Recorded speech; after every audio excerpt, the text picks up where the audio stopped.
नमस्कार बच्चों, जय माता दी। बच्चों, मैं बलकेश मीना आज आप सबके लिए कारक लेके आई हूँ।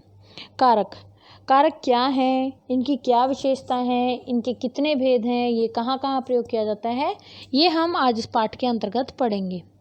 संज्ञा या सर्वनाम के जिस रूप से उसका सीधा संबंध क्रिया के साथ ज्ञात होता है वह कारक कहलाता है। जैसे गीता ने दूध पिया, जो ने है वो क्या है, कारक है। कारक विभक्ति चिन्ह देख लेते हैं। संज्ञा अथवा सर्वनाम शब्दों के बाद ने, को, से, के लिए आदि जो चिन्ह हैं वही क्या कहलाते हैं, कारक विभक्ति चिन्ह कहलाते हैं। हिंदी में 8 कारक होते हैं, उन्हें विभक्ति चिन्ह सहित देखा जा सकता है। 8 कारक कौन कौन से हैं? कर्ता ने, कर्म को, करण से, के साथ, के द्वारा, संप्रदान के लिए, को, अपादान से, अलग या जुदाई, संबंध का, के, की, अधिकरण में, पर, संबोधन, हे, अरे।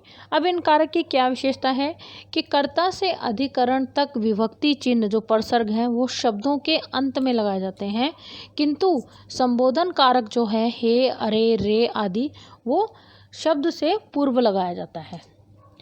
भूतकाल में अकर्मक क्रिया के कर्ता के साथ भी ने चिन्ह नहीं लगता है।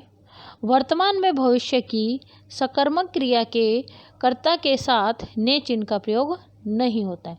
कभी कभी कर्ता के साथ को तथा स का प्रयोग भी किया जाता है। अब हम कारक के प्रकार के विषय में पढ़ते हैं कि कारक कितने प्रकार का है। कारक 8 प्रकार के होते हैं। तो सबसे कौन कौन से? कर्ता कारक, कर्म कारक, करण कारक, संप्रदान कारक, अपादान कारक, संबंध कारक, अधिकरण कारक और संबोधन कारक। सबसे पहले कर्ता कारक। जिस रूप से क्रिया कार्य के करने वाले का बोध होता है वह कर्ता कारक कहलाता है। इसका विभक्ति चिन्ह ने है।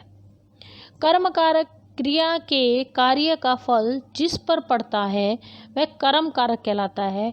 इसका विभक्ति चिन्ह को है। यह चिन्ह भी बहुत से स्थानों पर नहीं लगता है। करण कारक।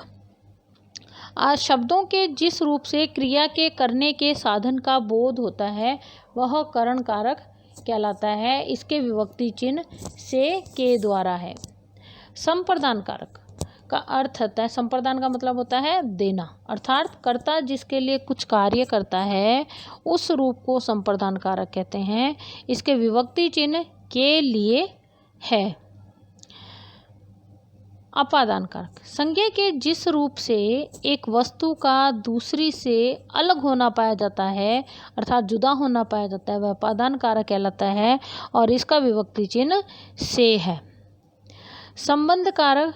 शब्द के जिस रूप से किसी एक वस्तु का दूसरी वस्तु से संबंध प्रकट होता है वह संबंध कारक कहलाता है। इसका विभक्ति चिन्ह का, के, की, रा, रे, री है। अधिकरण कारक।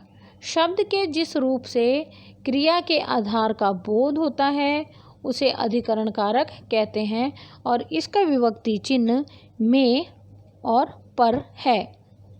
संबोधन कारक। जिससे किसी को बुलाने अथवा सचेत करने का भाव प्रकट होता है वह संबोधन कारक कहलाता है और इसका विभक्ति चिन्ह यह डैश के रूप में लगाया जाता है। तो बच्चों, संबोधन कारक हमेशा पहले आता है और कर्ता से लेकर अधिकरण कारक शब्द के अंत में आता है। तो यह हमने कारक का पाठ पढ़ा। अब आपको इस पाठ को अपनी पुस्तक में एक बार वापस पढ़ लेना है। और इसी उम्मीद के साथ मैं बलकेश मीना अब आपसे धन्यवाद लेती हूँ, आपसे विदा लेती हूँ। धन्यवाद।